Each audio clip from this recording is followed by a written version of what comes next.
musim liburan sekolah dan Tahun Baru Masehi, jumlah wisatawan menuju Sabang dari Pelabuhan Ulele Banda Aceh meningkat drastis jika dibandingkan hari-hari biasanya.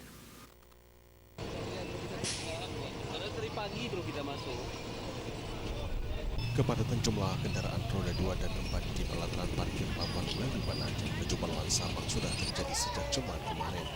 Para wisatawan dari berbagai daerah tersebut sengaja datang bersama keluarga dan kerabat ke Pulau Sabang untuk menghabiskan masa libur panjang sekaligus merayakan malam pengganti tahun di Pulau Sabang. Dan Sabang hingga kini tetap menjadi daya tarik tersendiri bagi para pelancong domestik dan internasional. Memastikan seluruh penumpang dan kendaraan terangkut semua, pihak pelabuhan terpaksa harus menambah jadwal keberangkatan kapal lambat dan kapal cepat hingga beberapa trip pelayaran. Sedangkan untuk kondisi cuaca dan gelombang di laut dinilai aman bagi penyeberangan dari Ulele menuju Sabang dan begitu juga arah sebaliknya. Tim Liputan Aceh TV.